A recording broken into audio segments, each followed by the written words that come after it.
And welcome back to another episode of the Ball Watchers podcast. I am your host, Evan Bloost, alongside my two co-hosts, Joseph Muto and Tyler Hello. Paulson. What is going on, boys? Not too much, Evan. Thank you for having us yet again.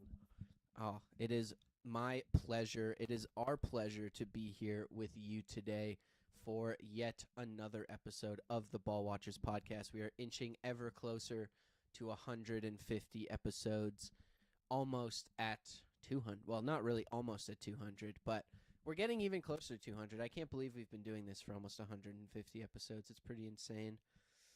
But, you know, we're still in the summer months here, boys. And, I mean, I've said this so many times, but there's not a lot going on in the NFL. I think we're on, 3 weeks without any sort of significant NFL news to talk about. I think so. Yeah, there's been nothing going on. So this is the perfect week for even more shenanigans. We are doing an all-breakout team this year, or this week. We have each selected, we're going to, as a group, select one player for each position. We've each been assigned specific positions. So we're going to go down our list of the all-breakout team so you guys have all of our players. Full disclosure, I did steal this idea from PFF, but at the same time, you know, we're going to give our own takes here, and they just made it an article, and we're making it a podcast, so it's completely different. Also, I think basically everything in sports media at this point has been stolen from somewhere. There's not a lot of brand new ideas at this point, so Nope. everything we do is stolen, so you know how it is. We're the colonizers of the NFL media landscape. No, we're not. That should be the description of Ball Watchers. No, we're not. We're not. We respect. We give credit where credit is due. But yeah, I'm excited for this. We've got some fun names. We're gonna go down the list here. I mean, if anyone has any crazy objections, we can also get to that. But we're gonna go as a team, and I think Joseph, you're starting us off with quarterback. Joseph, who is your all-breakout team quarterback going into 2026? I had a hard time picking between two players. My other player was Bryce Young, but I'm thinking Thank God. you know what, man? I've already seen enough out of Bryce Young. I think it's year 4 for him, and I'm not gonna put him on the list. And nothing's really changed in Carolina, so I'm gonna go with Cam Ward as my player. I'm very high on Cam Ward, and I know that is very shocking because do I think he had a horrible rookie season? Yes. Do I absolutely hate Really? the archetype of quarterback that Cam Ward is? I absolutely hate his archetype, but I love Brian Dable, man. If I ever see that guy, I'm gonna kiss him on his bald head because I love Brian Dable, and he just takes quarterbacks and just produces them and gives them all the tools necessary. Like Josh Allen had his best statistical years under Brian Daboll as his offensive coordinator. I hated Daniel Jones, and then all of a sudden Brian Daboll becomes the head coach, wins a playoff game with him, and he has a very productive year. And as far as last season goes, Jackson Dart had a very solid rookie season despite not having Malik Neighbors, Cam Scatterbo, or basically anyone to throw the football to, and he put up very good productive numbers. So you saw Cam Ward slowly progress, specifically throughout the second half of the season, which you'd love to see from a rookie quarterback. And the front office saw that, and they just started building around him. You invest the 4th overall pick with Carnell Tate as your wide receiver alpha 1. I absolutely love. You give the bag to Wendell Robinson, who was a very productive wide receiver 1 and worked with Brian Daboll in New York. And then Calvin Ridley, at this point in his career, is a better third wide receiver than most teams have at their disposal in the NFL. And you have a solid run game, a foundational offensive line headed by Peter Skoronski. All the tools are there for Cam Ward to really succeed, and he just didn't have any of that last offseason. So he has the tools. He has the athleticism. Brian Daboll's quarterbacks love to run the football. I expect big rushing production from Cam Ward as well. He's going to extend plays. He's going to work on his accuracy issues with better wide receivers at his disposal, getting more open. This is a perfect opportunity to Cam Ward to not only put up stats, but put up really good productive numbers that translate into winning. I can honestly see the Titans maybe being the second best team in the AFC South, surpassing the Colts and the Jaguars, and potentially getting into that wild card conversation. So if Cam Ward can have a productive year, I think this can be a borderline playoff team from a team who last year was having a really struggling quarterback at the beginning of the year and just a laughing stock of the league basically with a top 5 pick. So I think the sky's the limit for Cam Ward. He has the talent, and now he has the tools around him to succeed. I don't see why Cam Ward can't have a successful year too. I don't see how you can say Cam Ward had a terrible rookie season and then say Jackson Dart put up productive numbers. But I like where your head's at, Joseph. Yeah, I like it too, Joe. You made a lot of good points there. And if you look at some of the tape that Cam Ward's put out there, some of these throws he's making in these games, like as a Seahawks fan, I'm just going to reference this Seahawks game they played last They year. played great. There were some throws during that game where I was standing up yelling at my TV because, like, how do you pull that off? And just his creativity and ways to extend the plays outside of the pocket is really impressive. I like this pick, Joe. I'm glad you chose him over Bryce Young for sure. I'm also thankful you didn't go Shador Sanders. Yes. 'cause Oh my goodness. Yes. Did you please. see his photo shoot where he laid all the jerseys out in his yard? That was ridiculous. I did not see that. Oh, well, basically, he had a bunch of his own jerseys like laid out on the ground, and then he did a photo shoot. I think he was also wearing one of his jerseys. It was ridiculous. That man has the ego the size of the entire earth, and he's played what? He started like 3 games I was gonna say it's not and that was many. a 5th-round pick. True. Somehow he was a Pro Bowl bowler, quarterback. and that means gives a me- lot these days. That gives me the same vibes as like Tyler Huntley being a Pro Bowl quarterback. I think Tyler Huntley had to have played more games, though. There's no way. 100%. I feel like Shador Sanders didn't even play half the season. It would be close. Was Tyler Shuck a Pro Bowl quarterback last year? Mm, No. I don't think so. I don't know. There's a lot of injuries, let's say, to the AFC. I don't know. But, yeah, for me, I'm glad you didn't choose it. I love this. This would have been my pick as well if I had Yeah. quarterback as my one of my positions here. But I just think overall Cam Ward has so much promise, and I think that it starts with, like you said, I mean, just his ability to make plays out of structure is an elite trait, and it's something that you can't really teach. And I think that Cam Ward is someone who is able to escape pressure behind the line of scrimmage, keep his eyes downfield, make plays downfield. He wasn't careless with the football, I didn't think, last year. He wasn't at the like Jameis Winston levels of turnover numbers last season, which is very encouraging for him. The rocket arm is again one of those you can't teach that. He has so many of those just traits that intangibles that a lot of these guys in the NFL don't have, and he has them at an elite level. So I really feel good about him going into next season. I'm very excited to see what he can do with a bit more of a supporting cast around him. I definitely think the Titans still have a lot of holes on that offense. The offensive line, while they have pieces, I don't think is complete. The running back room is very average at this point, but they definitely made improvements. I also love Robert Saleh as the head coach, and like you said, Joseph, Brian Dable as the offensive coordinator. They made the right moves, and they're trending in the right direction going into next season. So I feel very good that Cam Ward will have a more productive season this year and get a bit more attention, because I feel like no one cared about him last season just because the Titans were so bad. But this year, I think there'll be a bit more of a spotlight on Cam Ward, and I do believe he can prove everyone right about him. Prove us right, at least. Exactly. All right, let's go running back next. All right. I was assigned to the running back breakout position. Now, some may say he already had a good season, but my pick was Ashton Genty.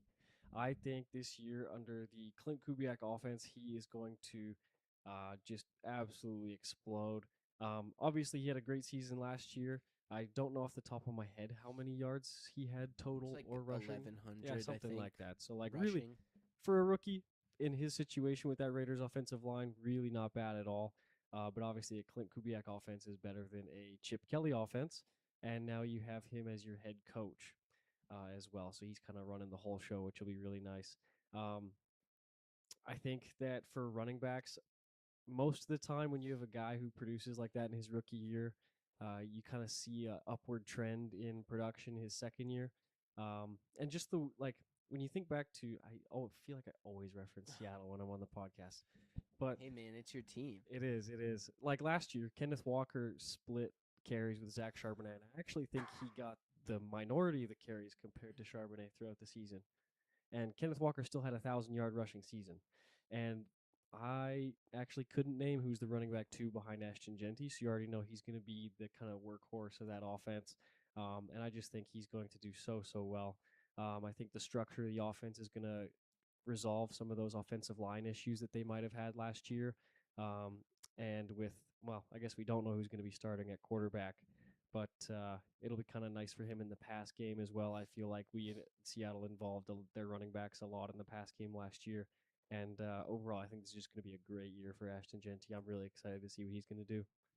Yeah, I mean, if you go back to Clint Kubiak in Seattle, you saw how he was able to mitigate what was a pretty, at least before he got there, a pretty terrible offensive line and improve it significantly.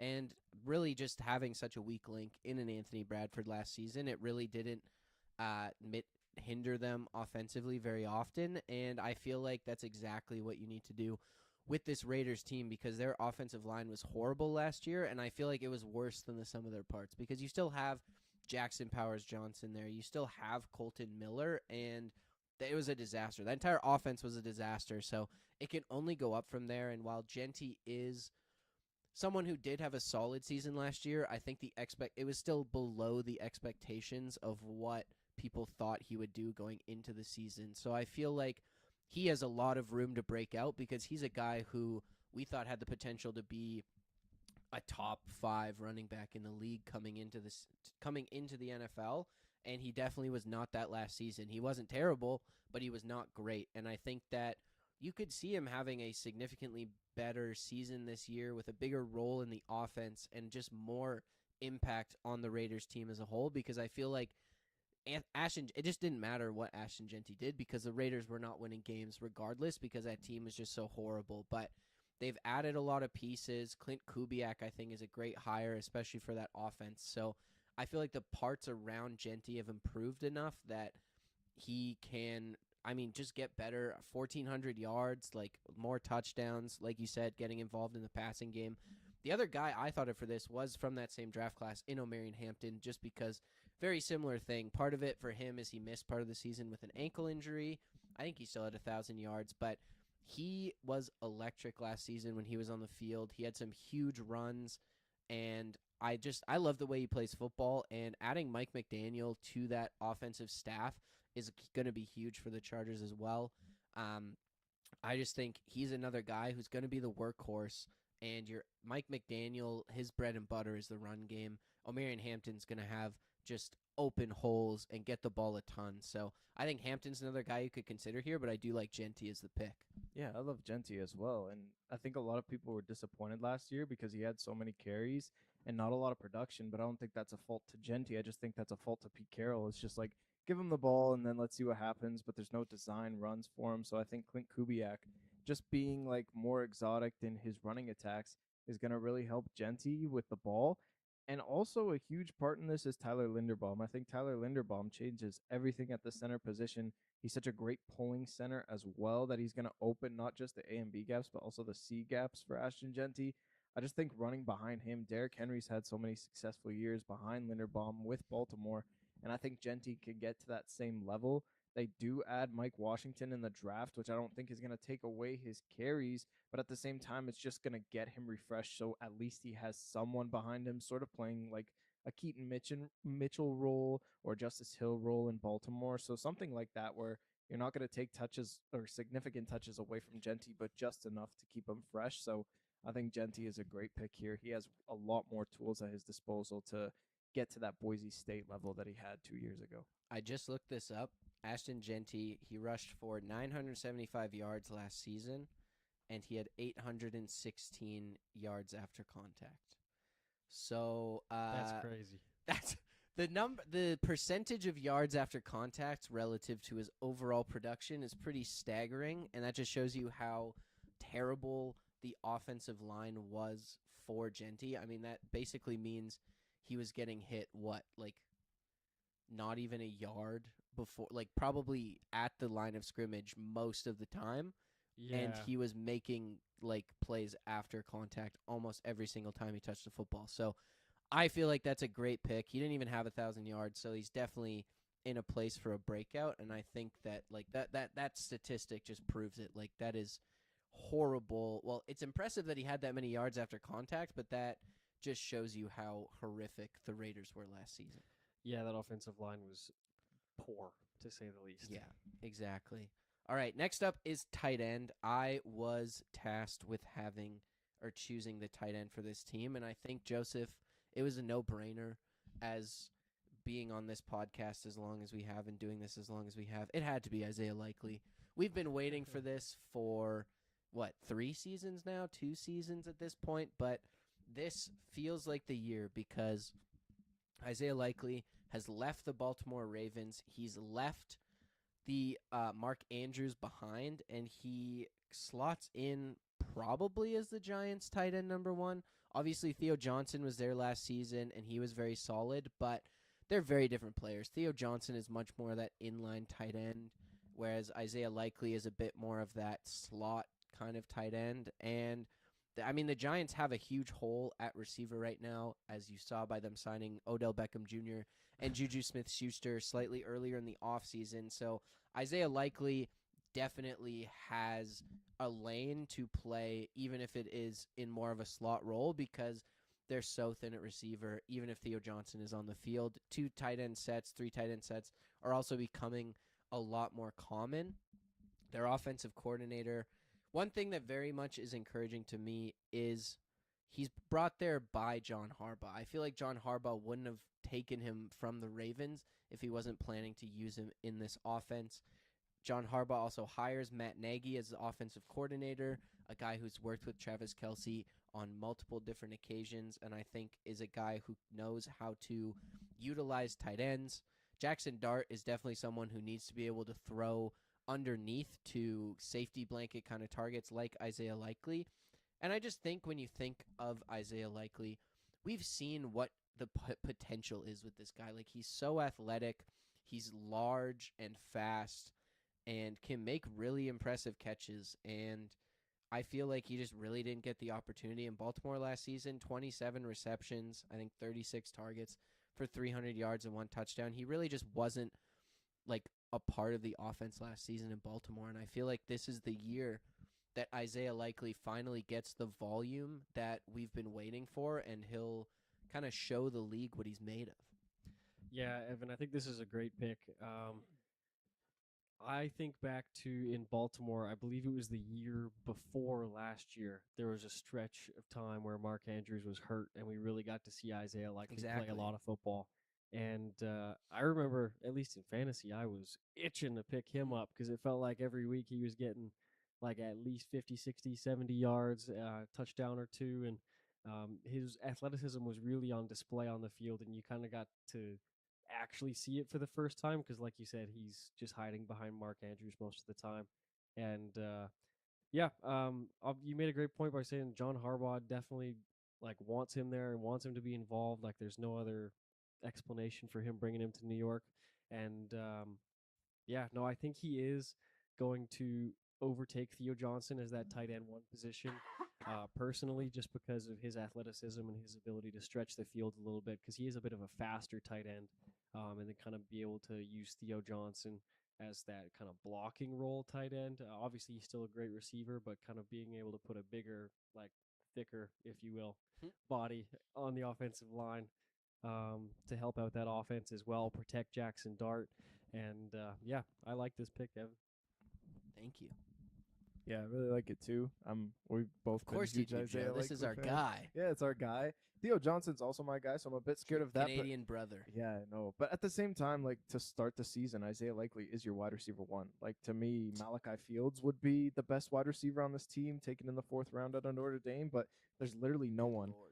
The only thing I would be scared of is when Malik Neighbors comes back. He's going to demand a huge amount of targets, but that might not be till like the middle of the season. So Isaiah Likely is going to be asked to be the primary pass catcher. And we've been begging for that from Todd Monken and John Harbaugh for the last 4 years now. So it's time. I think a new change of scenery for Isaiah Likely, and to have Jackson Dart there just needing to get his toes wet a little bit, I think is perfect. So yeah, Isaiah Likely is the number 1 tight end candidate for this for sure. I mean, and I think when it comes to Malik Neighbors as well, one, there's still, even if Malik Neighbors gets 200 targets, that's still only like half of the targets that like Jackson Dart will throw throughout the season. Also, his knee injury is incredibly concerning. As someone who is in the medical field as a physiotherapy student, I watch a lot of videos about rehab and stuff, and sports rehab especially. Shout out sports. I don't even actually never mind. I don't even remember what his ad is, but he's been talking a lot about this sports med analytics. Maybe, anyways, it does not look good. The fact that he was in like a knee brace, and I think he was using a cane like a month ago when he had his ACL surgery in that. like February or something, like not even earlier than that. Like it is not that is not good. You should be walking without any sort of assistance from like crutches or a cane after like a couple weeks after an ACL surgery. So it's a little concerning that he's using a cane this far out. Like I think there's a good chance at least this season he is not who he was like in his rookie season. So I feel good that Isaiah Likely, even if Malik Neighbors is back, will still have to be a big part of this offense because it's going to take Malik Neighbors some time, I think, to return to who he was in his rookie season after this knee injury. All right, next up, wide receiver, Tyler. Who do you got? I have one of the most exciting players I think I've watched in a little while. I think he's going to do so good this year, Mr. Luther Burden on the Chicago Bears. My main reason for picking him is obviously the fact that DJ Moore is no longer in Chicago, so he kind of automatically gets boosted up into that wide receiver 2 role, behind Rome Odunze, at least to start the season. He kind of played that wide receiver 3 role for them last year, kind of depending on what set they were in. And obviously, the beginning of the year was a little shaky. I mean, he's a rookie, kind of getting his bearings of the field a little bit, the speed of the NFL. And I'm sure the complexity of Ben Johnson's offense is otherworldly, so I can't imagine. But near the end of the season, he really, really picked it up in terms of his efficiency in those big plays down the field. You saw him catch a couple of those long balls down the sideline near the end of the season that were just really impressive, that were able to show off his speed and his route running ability. He's kind of, in my opinion, a little bit of an underrated route runner. He's just so quick and can separate from the DB so fast. And being in that wide receiver 2 role this year, I think Ben Johnson's going to really be able to find a way to utilize his talent, whether that be on little jet sweeps or like handoffs or splitting safeties down the middle of the field or going down the sideline, even those intermediate routes that we saw a little bit from him last year. I'm looking at his stats right now. He finished with 47 receptions for 652 yards and 2 touchdowns for an average of 13.9 yards per reception, which for a guy who's kind of playing that wide receiver 3-ish role, though that's fantastic numbers, especially as a rookie. So I think he's going to be pushing at least, in my opinion, maybe 900 yards this year. Maybe he'll even touch 1,000. That's my prediction, but I guess we'll have to see. Just a super, super electric player. I love watching Luther Burden. So yeah, why he is my pick for wide receiver. I like it. He's a smooth mover. You saw what he was kind of capable of at points last season. I think he had a really great touchdown in the San Francisco game last season, which was an absolute classic. He also had, 9 targets in that game, 8 catches. He was great in that game and was really pivotal at the end of that.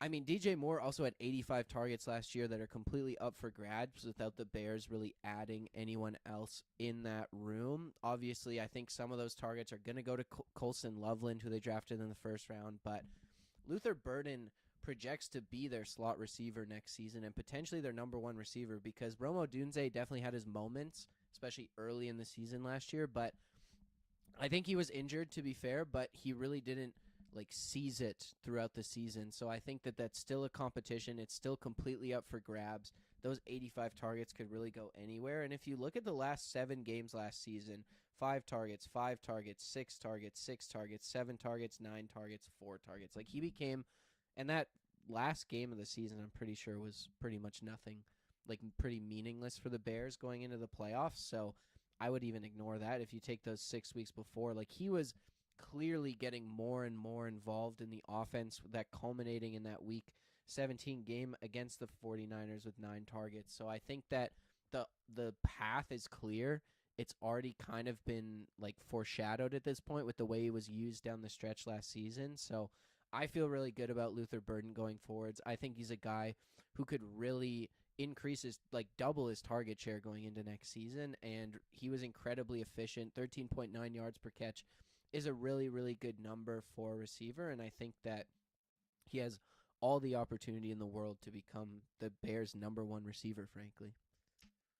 I'm a bit more hesitant than you two, I can't lie, but I just think number one, my hesitancy comes from like the style of offense that they have. This is a run first team in my opinion, and they're gonna run the ball more than they pass the ball for sure in this offense. And number two, I don't know who the number one is. I'm pretty sold that Colson Loveland's gonna take a huge share of targets, but between Rome or Luther Burden, if you're comparing it to the lines with Ben Johnson, who's Amon Ra and who's Jamison Williams, like who's gonna be that gadget guy that they go deep down the field to?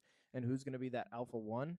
And Rome has been showing, like in his first 2 years, that he's more of a 50-50 ball guy. But like you said, Evan, he was playing hurt the majority of the season. And before he was injured, he was an absolute superstar on the field. So I'm a bit hesitant. I just don't know where the ball is going to go. I think the majority of it will go to Loveland, but whether it's Burden or Rome Odunze, I think both are very talented. Both are very different, and I just don't know who Ben Johnson is gonna favor, because when Rome was going off, Luther Burden was getting lost in the offense, and then all of a sudden Rome comes back from injury and Luther Burden's going off in the offense. So is that more just opportunity? What happens when they're both on the field at the same time? It can happen for sure, because Ben Johnson is a wizard and one of them is going to go off. I have no idea which one it's going to be. That's fair. I think stylistically, at the very least, Luther Burden is very much more the Amon-Ra St. Brown player, but it is one of those things where it did really feel like there was only one receiver who was able to be productive in those Ben Johnson offenses. I mean, Jamison Williams definitely had his moments, but again, that's not a breakout player. We're still waiting for Jamison Williams to break out, to be honest. There's also the possibility that Rome Odunze's dad assassinates Luther Burden if he goes off in week 1 to make room for his son on the roster, because he was very vocal going through last season about Rome Odunze's lack of targets down the stretch. So you never know what a father will do for their son. All right, last offensive player here. We just went with one offensive lineman because we're not that much of sickos. I don't think we have the offensive line analytical skills or time to really delve into each position individually. Also, like, offensive line's the one position. Like, I would say I could name almost any team's starters for most positions. Offensive line is the one where I'm like, less than 60% hit rate. Maybe honestly. name one or two. Yeah, exactly. Like, some teams, I'll look at their offensive lineman, I'm like, I've never heard of that guy in my life. I mean, that happens at some other positions too, I'm not going to lie, especially with some of the worst teams in the league. You like look at their cornerbacks and you're like, I have no idea who that is. But offensive line, I would say around the league, is the position group I know the least about. But I do know enough. And Jared Wilson is my pick here on the Patriots. I think there's a lot of factors working in his favor here. Number one being, most important, is the fact that he's moving to his natural position of center this season. With the Patriots signing Elijah Vera Tucker in the offseason, they also drafted Caleb Lomu, who's a guy who can play both guard and tackle. They are officially moving Jared Wilson over to center. They also traded away Garrett Bradbury, so they kind of need a center. And Jared Wilson played center at Georgia, so this makes a ton of sense for the Patriots. This guy's also just an absolute freak athlete. He's 310 pounds and ran a 4.8 4.40. I think that works a lot better as a center. Josh McDaniels runs a ton of zone runs as well, and I think that Jared Wilson as the center, he's going to be asked to get out in space and move, and when you're 310 pounds and can move like that, that bodes well for projecting Jared Wilson's success down the line here. I really like, if they can get Travion Henderson in there as a starting running back with Jared Wilson at center, I feel like that's a recipe for a lot of explosive plays. I just envision like Jared Wilson 10 yards down the field putting a linebacker on his ass next season. I really like Jared Wilson just sliding over to his natural spot, being able to take advantage a bit more of that athleticism that he has and really use it, because as a guard, you're not really asked to be athletic and get out in space and move versus at center you are. So I think that they've also added some extra weapons in the passing game. Drake May, another year removed from being a rookie. So I just like what the Patriots have done overall this offseason. I think that Jared Wilson is primed to take a big step. Yeah, I agree with this pick. I'm kind of like you, Evan, where the position group I'm least knowledgeable about is most definitely the offensive line. So I don't have a ton to add here. Yeah, don't ask me any questions about like his form or his technique or anything like that. I can't answer that. Oh man, yeah, no, I won't. I promise. But yeah, I think him being able to play his position that he played in college, somewhere where he's likely going to feel a lot more comfortable along that offensive line and be able to kind of revert back to the way he played at Georgia and kind of all those little moves that he'll still know how to do. I think that's going to bode well for him this season. And like you said, being able to get out in space and being able to move that fast. I could definitely see him being on a couple like center pull plays and stuff like that and just 100%. absolutely mauling a corner or a linebacker while Travion Henderson goes for 85 yards and a touchdown. Please. Finally, we're hoping for it. Yes. So yeah, no, I like this pick, Evan. I don't honestly know how his rookie season went. So I'm gonna assume it was half decent because the Patriots' offensive line wasn't that bad. But yeah, that's all I have to add. It was very average from what I can gather. His PFF grade wasn't great, but PFF is kind of a flawed system. I always take everything they do with a bit of a grain of salt. I don't know. Started 13 games. He was a starter the whole season. He wasn't bad enough that he stopped playing. I just picture him as like, obviously this is a wild comparison, and I'm not saying he's this good, but like how Jason Kelsey was used on the Eagles, like that you get that guy out in space, you let him move, and I feel like that's what Jared Wilson's going to be. Like that's what he should be doing. That's where he's going to be at his best, and I think that opportunity works well with that zone running scheme in New England. Yeah, 100%. I fully agree. I love Jared Wilson. I thought he had a pretty good year last year. I think it just got inflated that he was average or below average because he was on the same side as Will Campbell, who had a terrible year last year. And I think Jared Wilson just, sort of got the rap beside him at the left guard position. But to go from being drafted as a center, working behind Garrett Bradbury, who's been like a top 5 center for years and years now, just still getting exposure to play and then now learning from a savvy veteran like Bradbury. The cadence counts are with Drake May are going to be awesome at the line of scrimmage. He's playing his natural position. Like I think that the sky's the limit. The formula is all there, and I think that the chemistry is going to be second to none. So yeah, he's going to be awesome. I love it. All right. We are on to the defense, and we're going to start with you, Joseph. You haven't suggested a player in a while. We'll go safety dude. first. Top down. Safety first. Okay, my safety pick is going to be Malachi Starks out of Georgia. Yes. We have a lot of Yes. we have a lot of year 2 players on our list, but that's what this podcast is for. They're going to break out. They're going to be awesome, and I think that Malachi Starks is going to be that guy. And I just think that with Jesse Minter being brought in, it's going to be huge for this team. This defense last year was absolutely terrible, and they couldn't get any pass rush. Their corners were getting severely exposed, even though they're really good in Marlon Humphrey and Nate Wiggins. It's just they asked Kyle Hamilton to play, with a 2 safety set, and Malachi Stark just really didn't get a lot of attention because Kyle Hamilton was in, the secondary for the majority of the time. Now bringing in Jesse Minter needs his Derwin James. He needs his safety to play more at the line of scrimmage, and this run game needs to play more at the line of scrimmage for Kyle Hamilton. I alluded to it last week, is that they don't have a run stuffer, so that's going to have to be Roquan Smith, and he's going to need some help, and I think that's going to be Kyle Hamilton, and that's going to force Malachi Starks to really step up and play the secondary role and be the primary ball hawk for this team. I mean, coming out of Georgia, he was supposed to be a top 10 pick. What we assume Malachi Starks was going to be is what Caleb Downs is, in my opinion, a really super high sought after safety who's just a ball hawk guy. And we don't really see a lot of like the archetypes of Malachi Starks getting drafted in the first round, but he was good enough to be a first round pick. And I just think that he has all the weapons at his disposal. He has 2 shutdown corners in Marlon Humphrey and Nate Wiggins, who are going to get help from the pass rush with Trey Hendrickson, with Zion Young. Those quarterbacks are going to be rushed a little bit. They're going to make some bad decisions, and I think Malachi Starks is just going to take full advantage of that. This reminds me a lot of what they have in Detroit with Brian Branch playing the box, which is what Kyle Hamilton's going to do, and Kirby Joseph, who is that ball hawk single high safety that's just going to reap all the rewards. So I can easily see Malachi Starks 6 to 8 interceptions this year, potentially leading the league in interceptions. He's just in the perfect defense. He's in the perfect system, and he's too talented to not be good. I think he just gets overshadowed because Kyle Hamilton was playing the exact same position. But now with Kyle Hamilton moving down, the spotlight's going to be on him, and we can finally see what this kid's made of, and I absolutely love it. I agree, Joseph. I love Malachi Starks. Obviously, he got a couple interceptions last year and had a few passes defensed. 84 total tackles, which for a rookie safety is pretty good. I mean, especially a guy who's not necessarily playing behind Kyle Hamilton, but alongside him. And obviously, Kyle Hamilton, like you said, is going to take the majority of all the coverage, like important coverage snaps, anyways, on the number one guys, and is the guy that you're going to use to roll down in the box and fill in the run game.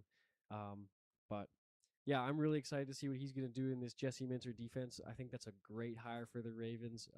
Long time coming for John Harbaugh, I think, to move on from the Ravens, and I'm really excited about that head coaching hire. Um, I can't lie. I think the 6 to 8 interceptions is a little bold, but if it happens, I would love it. It would be so nice. Um, yeah, he's just such a fluid mover, a great safety in zone and in space, and I think he's going to really, really flourish in this defense. Yeah, I'm excited to see what we're going to get out of Malachi Starks this year. I love it, Joseph. This is, I mean, I kind of talked about it last week. I predicted the Ravens. Well, I said they were a dark horse, top 5 defense candidate, and this is like part of the reason why I have very high hopes for Malachi Starks going into next season. I think the biggest thing is Jesse Minter. Like, he will play a scheme that is so much more favorable to all of the players. In Baltimore, he just levels that up so much coaching-wise. And I think the talent around him has gotten even better. A lot of it was already there, but Malachi Starks is just going to be able to sit back there and roam. As long as he has good instincts, which I think he does, he was a first-round pick, he'll be able to make plays, and he's going to have all the opportunity in the world. He's going to be that starting free safety, and I think that like just playing in Jesse Minter's defense is going to give him so much opportunity to make huge plays throughout the season. So I love it, Joseph. Okay, next up, me, cornerback. We're going top down on the defense here. I've got DJ Turner the second out of the Cincinnati Bengals. The Bengals, we also talked about them a little bit last week. I don't know if we talked about their defense, but we've talked about it in the past, Joseph. They're a team whose defense is primed to improve. They added Dexter Lawrence. Obviously, you lose Trey Hendrickson, but you added Boye Mafe. Miles Murphy was really starting to come on at the end of last season. They've made some moves defensively to try to improve that, and I think that another step in the right direction is DJ Turner just breaking out a little bit more this season. He was really, really solid last season. He had 18 passes defensed, 2 forced fumbles, 2 interceptions. 15th in yards per reception allowed, which is a really encouraging number. Second in pass breakups according to PFF. 4 touchdowns allowed, not a great number, but Cincinnati's defense was not good last season.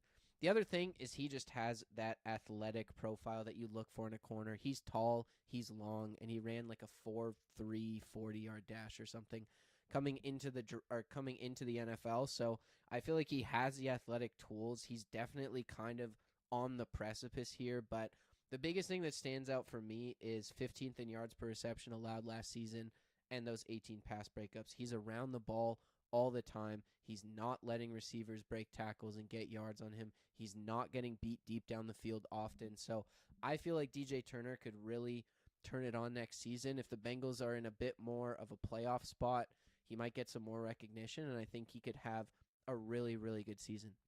Yeah, I think you said it was he was 15th in yards per reception, or yards allowed per reception. Okay, yes, that's what I thought it was. No, that's okay.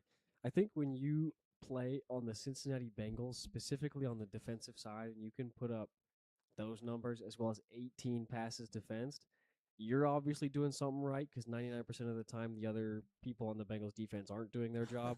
So very true. they're really not helping you out. So I like this pick, Evan. I think he, like you said, he's a great like lengthy, fast corner, which I don't know any team that wouldn't want one of those. So I'm really excited, especially with, like you mentioned, the additions to that defensive line. I think the added ability to get pressure on the quarterback is going to help out those corners tremendously, specifically with Dexter Lawrence and guys like Boye Mafe. I know Boye Mafe is not necessarily a pure like elite pass rusher, but it's better than what they had before. Couldn't name the guy who they replaced him with, or that he replaced, excuse me. Trey So Hendrickson. was it Trey Hendrickson? I thought he played on the Pretty other side. much. Oh man, Well, I mean, that was a bad one. essentially. That was a Because bad one. they have Shamar Stewart and Miles Murphy, but Trey Hendrickson was the big loss, I would say. On Okay, the defensive line. so erase that. But so Boyer Murphy's kind of a downgrade a little bit, but you know what? That's okay. Trey Hendrickson was hurt last year. He's still a good player. Yeah, exactly. So yeah, this defensive line's really going to help out their corners and defense as a whole, I think. And I could see him having a very similar season, but like increase those interception numbers and maybe those passes defense numbers as he's able to make more plays and get more comfortable in this defense. And I think for a guy like him, it's not out of the realm of possibility for him to be able to come down and stop the run. I think he's a good tackler. I didn't see anything last year that would be too concerning in terms of like effort or he's too skinny or anything like that. So, yeah, no, DJ Turner's a great pick, Evan. Thank you. He's definitely on the smaller side. He's only like 185 pounds, but at the same time, I think it's much more important that he's a good coverage corner than it is defending the run at this point. You'll take what you can get if you're the Cincinnati Bengals. Yeah, he was the only highlight for them last year, and it's only going to get better. The Bengals defense has made some significant improvements from last year, and I think that the spotlight's going to be more on DJ Turner. I think he's not going to. I don't think he'll improve. I just think he'll remain the same, but it's going to be amplified because that defense is going to be better, and people are going to start to see the real DJ Turner. And I really like him as a player. I love it. Okay, next up, linebacker, Tyler. Yes, sir. My pick is another Tennessee Titans player, Cedric Gray, their linebacker. I think Cedric Gray is an incredibly talented young man. He's only 23 years old. Finished the season last year 5th in total tackles in the entire NFL, and it was his first year as a starter. He had 160 total tackles. I actually couldn't name off the top of my head how many sacks or if he got sacks last year. Probably at least one. Let me take a look. He had 1 sack last year, which, you know what, for a linebacker isn't awful. I mean, they're not necessarily going to be getting all the sacks. That's what the defensive Depends on line's how for. he's used, too. That's true. But I think my main reason that I picked him for my breakout player at the linebacker position is the addition of Robert Saleh as the head coach. I think his defensive system is going to be much upgraded from what they had last year. Like we saw now, the Jets were never a very special team, but they had a pretty good defense for the years that he was there, or an above average defense, if you will. And then obviously his years in San Francisco as well, they were known to have great defenses under him. So I think as a guy who in his first year as a starter puts up numbers like that, and then you get a defensive-minded head coach who's really smart and can put you in good positions, you're only going to get better. Like I said, he's only 23, so he's got so many good years left ahead of him as long as he were to stay healthy. So I could see him again this year pushing that 200 tackle mark, maybe add a couple more sacks in there. I know Robert Saleh likes to throw some, what's the word I'm looking for? Intricate blitzes. That he will very, very likely use the linebackers for in terms of, I don't know, coming off the edge or something. I'm really excited to see Cedric Gray. He is my breakout player at the linebacker position. I like it. I think, obviously, I'm assuming the tackle numbers will go down because I feel like any linebacker who has an absurd amount of tackles, usually it just means their defense that they're in is terrible and they're making a lot of the cleanup plays and things like that. But it's still encouraging that he was able to do that. He was on the field a ton. And I think the biggest thing with Robert Saleh is linebacker is so critical to how he plays defense, and middle linebacker especially. You go back and look at the glory days of Robert Saleh in San Francisco. You had Fred Warner and Dre Greenlaw as those two almost all-pro level linebackers at the same time, and I think that Cedric Gray's just put in a really good position with this scheme, like you said, Tyler, to go out there and make plays. I like this pick a lot. I think he'll be put in a lot of opportune moments, and as long as he takes advantage of those opportunities, he could have a much better season. Even if the tackle numbers go down, I think it will probably be looked upon as a better season because overall he'll probably be more productive in some of the other like categories such as sacks, interceptions, forced fumbles, things like that. But also, it'll probably just be more meaningful, like production overall.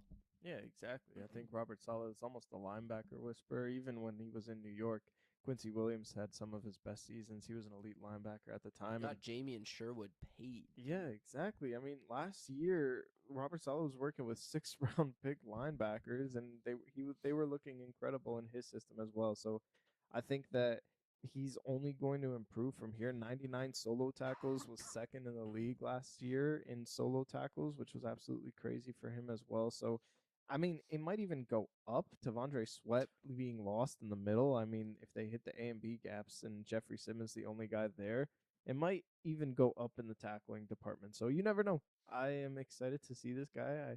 I didn't hear him before Tyler brought him into the script, but so I had to do my research. But yeah, he's an incredible player, and I really, really want to see how he improves in this Robert Saleh defense. All these Titans, Joseph, and we have another one next for you. Defensive tackle, interior defensive line. Let's hear about that guy, Joe. Yeah, let's do it. Tavondre Sweat, former Titan, now he's with the New York Jets. I feel like he wasn't really a breakout candidate on my radar because we've talked about him so many times on this podcast, but like no one knows who he is, and I think that people are going to figure out who the hell Tavondre Sweat is because everyone just saw that Jermaine Johnson moved to the Titans. Not a lot of people are talking about Sweat to the Jets, and I just think that like he's 6'4", he's in his third year. He was a second-round pick 2 years ago. He's 360 pounds, Ooh. and he has really good footwork and really great pass rushing moves. Not only is he a run stuffer, but he can rush the passer. And I mean, we've only seen Dexter Lawrence be this where he's such a big human being, but yet he can rush the passer at such an elite level. And I think Tavondre Sweat can seriously get to that point. I mean, they lost Quinnen Williams a couple years ago to the Dallas Cowboys, and now, or last year, excuse me, and now you bring in Tavondre Sweat, who is very different style, but can still bring the pass rush production that I think not to the level of a Quinnen Williams, but pretty damn close. And I think that with guys on the outside like David Bailey and Will McDonald, who are basically just pure speed rushers, you're going to have more one-on-one coverage inside with Tavondre Sweat, and I think that he can really work in the pass rushing where the edges are going to force the quarterback to move into the pocket, and then Tavondre Sweat is just going to pick up the scraps. So I think a lot of people are going to figure out who Tavondre Sweat is, and I just think that he's an incredible prospect. We both do, but I think the world is going to start to see more of Tavondre Sweat and put him as an elite defensive tackle in this league. I love it, Joseph. I've been on the case of Tavondre Sweat for a while now. We both have. I looked it up. He ran a 5.27 40-yard dash, which isn't like 360 insane. pounds. But yeah, that's the thing. 360-pound man running almost a 5-second flat 40-yard dash is absurd. I also just love his motor. He is giving it his all on every single play. He's just an absolute mauler, and it works in the run game and the pass game. He's just such a mountain of a man. He eats up space. He's an absolute road grader, and I just feel like in that Jets defense, they're looking for those guys. They need that, like, just aggressive mentality like that. I think it fits what Aaron Glenn wants to do really well, and he's just in a prime position with not a lot of other guys that are going to take snaps away from him to really just be on the field a ton and make a ton of plays for this Jets defense. Yeah, I know he is not the tallest defensive tackle, I've ever seen, but man, he might want to He's the be widest. the biggest man I have seen on an NFL team in a long time. He is going to be able to plug up that A and B gap with his ability to stop the run. And like you said, Joseph, he is a surprisingly good pass rusher for his size. He's got smooth hands. Yeah, exactly. And you actually took the point I was going to say right out of my mouth with the edge rushers, the pure speed rushers being able to get around the edge and make quarterbacks stand, like get up in the pocket, take a step forward, and he's just going to fall on them. And good night. So, I love it. Yeah, no, I love this pick. T'Vondre Sweat is such an underrated player. He is, I feel like you said, going to become an elite talent in this league. And yeah, no, love the pick. I think him and Dexter Lawrence might have the top two bellies in the Yes, NFL. I don't except know who T'Vondre else. Sweat needs to show it more. True. Roll up that jersey, big man. True. Dexter Lawrence, you can always see his belly button. We need that with T'Vondre Sweat. I think T'Vondre Sweat might have a bigger belly than Dexter Lawrence. Don't be afraid to wear the crop top. Exactly. Who's number 3? Who's got the third biggest belly? Yeah, Vita Vita Vea, Vea. true. If we're talking all time, though, I want to include Vince Wilfork. Yeah, no one's beating Vince Wilfork. That's a belly that no one will ever have again. I don't know. I'm trying to think. I'm trying to think of offensive linemen who have big bellies. Quinn Miners. That guy has a huge belly. Woo. He might be in the top 3 bellies, actually. Okay, yeah, that we need to do a segment on Yeah. top bellies in the Maybe NFL. we'll do that next week. Top 5 bellies. I think Quinn Miners beats Vita Vea because Vita Vea is like wide. Like he doesn't look like he has a big belly. I feel like because he's wide. Miners just looks like he drank about 40 beers. Yeah, exactly. It's so like it looks like if you poked it, it would be hard too. Like it's crazy. Yes. And you always see his belly. He's another guy who It's rolled you up a always little see bit. his belly. It's rolled up a little bit. Yeah. Anyways, enough belly talk. Next up, our last player here, edge rusher. I've got Derek Hall from the Seattle Seahawks. Not the most productive season or regular season, but in his defense, he only played 46% of the defensive snaps. Seattle very much rolled their defensive line and weren't playing them a ton of consistent snaps. They're getting fresh legs out a lot of there. There was also quite a bit of competition, I would say, at the start of the season for that edge rusher position between him and Boye Mafe. Obviously, you had DeMarcus Lawrence and Leonard Williams on the one side, but it was kind of a competition for a good chunk of the season between Boye Mafe and Derek Hall, which Derek Hall did end up winning. But I think what really shows his promise, he only had 2 sacks for reference and 3 tackles for loss in the regular season, but in the playoffs, 2 sacks, 2 tackles for loss in 3 games. He was incredible in the playoffs. He also forced a fumble in the playoffs. I think with them getting rid of Boye Mafe, you bring in Dante Fowler, but I think that what that speaks to me is Derek Hall is your number 1 guy. You have Dante Fowler, who's a veteran and can come in, especially on like third down situations if someone needs a break and rush the passer, but Derek Hall is your down-to-down edge rusher on that side of the field. I think his floor as a run defender is so high. He's so powerful. There's so many plays last season where he bench presses offensive tackles to get in the way of the running back. So I like him from that perspective as a run defender, and I think that he's going to get a lot more opportunity in pass rushing situations this year.